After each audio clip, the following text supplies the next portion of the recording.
ದೀನಬಂಧು ಸೇವಾ ಟ್ರಸ್ಟ್ ಆರಂಭವಾಗಿ 25 ವರ್ಷ ಆಗಿದ್ದು ಈಗ ಬೆಳ್ಳಿ ಹಬ್ಬವನ್ನು ಸಂಭ್ರಮದಿಂದ ಆಚರಿಸಿಕೊಳ್ಳಕ್ಕೆ ಸಿದ್ಧವಾಗಿದೆ.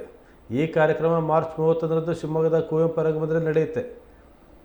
ಈ ಬಗ್ಗೆ ಇಂದು ಶಿವಮೊಗ್ಗದಲ್ಲಿ ನಡೆದ ಸುದ್ದಿಗೋಷ್ಠಿಯಲ್ಲಿ ಶಂಕರಘಟ್ಟ ರಮೇಶ್ ಅವರು ಈ ಬಗ್ಗೆ ಮಾಹಿತಿ ಕೊಟ್ಟರು.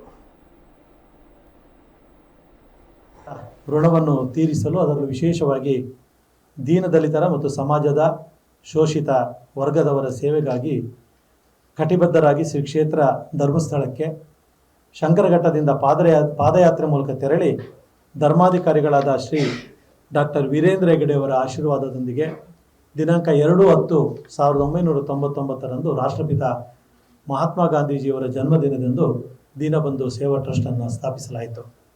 ದೀನಬಂಧು ದೀನರ, ವೃದ್ಧರ ಹಾಗೂ ಬಡ ವಿದ್ಯಾರ್ಥಿಗಳ ಶೈಕ್ಷಣಿಕ ಬೆಳವಣಿಗೆಗೆ ಪೂರಕವಾದ ಹಾಗೂ ಅವರ ಸಂಕಷ್ಟಗಳಿಗೆ ನೆರವಾಗುತ್ತಾ ಪ್ರೋತ್ಸಾಹಿಸುತ್ತಾ ಅನೇಕ ಸಮಾಜ ಸೇವಾ ಕಾರ್ಯಗಳನ್ನು ನಡೆಸಿಕೊಂಡು ಬರುತ್ತಿದೆ.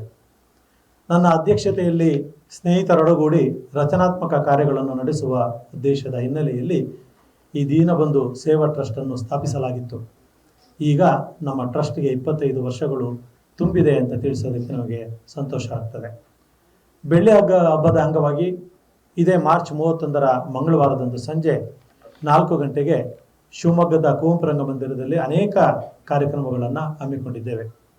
ಈ ಕಾರ್ಯಕ್ರಮದಲ್ಲಿ ಉಡುಪಿಯ doctor G Shankar family trust ಪ್ರವರ್ತಕರಾದ ನಾಡೋಜ ಡಾಕ್ಟರ್ ಜಿ ಶಂಕರ್ ಇವರಿಗೆ ದೀನಬಂಧು ಪ್ರಶಸ್ತಿಯನ್ನು ನೀಡಿ ಗೌರವಿಸಲಾಗುತ್ತಿದೆ.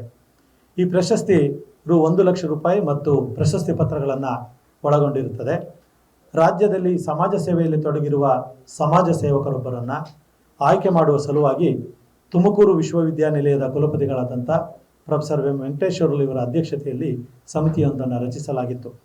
ಆ ಸಮಿತಿಯ ಸದಸ್ಯರನ್ನಾಗಿ ಬೆಂಗಳೂರು ವಿಶ್ವವಿದ್ಯಾನಿಲಯದ ಕುಲಪತಿಗಳಾದಂಥ ಪ್ರೊಫೆಸರ್ ಬಿ ರಮೇಶ್, ಕುವೆಂಪು ವಿಶ್ವವಿದ್ಯಾನಿಲಯದ ಹಿರಿಯ ಪ್ರಾಧ್ಯಾಪಕರಾದ ಡಾಕ್ಟರ್ ಜಿ ಪ್ರಶಾಂತ್ ನಾಯ್ಕ್ ಹಾಗೂ ಹಂಪೆ ವಿಶ್ವವಿದ್ಯಾನಿಲಯದ ಪ್ರಾಧ್ಯಾಪಕರಾದಂಥ ಪ್ರಭಾಕರ್ ಇವರನ್ನು ನೇಮಿಸಲಾಗಿತ್ತು.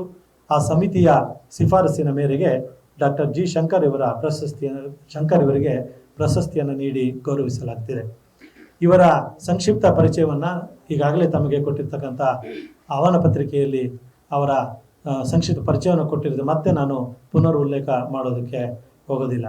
ಇದೇ ಸಂದರ್ಭದಲ್ಲಿ ಮಾಜಿ ಸಭಾಪತಿಗಳಾದಂಥ DH ಶಂಕರಮೂರ್ತಿಯವರನ್ನು, ಕರ್ನಾಟಕ ಲೋಕಸೇವಾ ಆಯೋಗದ ಸದಸ್ಯರಾದಂಥ ಡಾಕ್ಟರ್ ಭೋಜ್ಯ ನಾಯ್ಕ ಅವರನ್ನು ಹಾಗೂ ಶಿಕ್ಷಣ ತಜ್ಞರು ಹಾಗೂ ನಿವೃತ್ತ ಪ್ರಾಂಶುಪಾಲರಾದಂಥ ಪ್ರೊಫೆಸರ್ JL ಪದ್ಮನಾಭ ಅವರನ್ನು ಕೂಡ ಈ ಸಂದರ್ಭದಲ್ಲಿ ಸನ್ಮಾನಿಸಲಾಗ್ತಿದೆ. ಈ ಕಾರ್ಯಕ್ರಮದ ದಿವ್ಯ ಸಾನ್ನಿಧ್ಯವನ್ನು ಆದಿಚುಂಚನಗಿರಿ ಮಹಾಸಂಸ್ಥಾನ ಪೀಠಾಧ್ಯಕ್ಷರಾದಂಥ ಡಾಕ್ಟರ್ ಶ್ರೀ ನಿರ್ಮಲಾನಂದ ಮಹಾಸ್ವಾಮೀಜಿಯವರು, ಸಾಣೆಹಳ್ಳಿಯ ಡಾಕ್ಟರ್ ಪಂಡಿತಾರಾಧ್ಯ ಶಿವಾಚಾರ್ಯ ಸ್ವಾಮಿಗಳು, ಆದಿಚುಂಚನಗಿರಿ ಕ್ಷೇತ್ರದ ಪ್ರಧಾನ ಕಾರ್ಯದರ್ಶಿಗಳಾದಂಥ ಶ್ರೀ ಪ್ರಸನ್ನನಾಥ ಸ್ವಾಮೀಜಿಯವರು, ಬಾರ್ಕೂರು ಮಹಾಸಂಸ್ಥಾನದ ಡಾಕ್ಟರ್ ವಿಶ್ವಭಾರತಿ ಶ್ರೀಪಾದಂಗಳವರು ಹಾಗೂ ಕೊಪ್ಪದ ಗೌರಿಗದ್ದೆಯ ಸ್ವರ್ಣ ಪೀಠಿಕಾಪುರ ದತ್ತಾಶ್ರಮದ ಅವಧೂತರಾದ ಶ್ರೀ ವಿನಯ್ ಗುರುಜಿಯವರು ವಹಿಸಲಿದ್ದಾರೆ.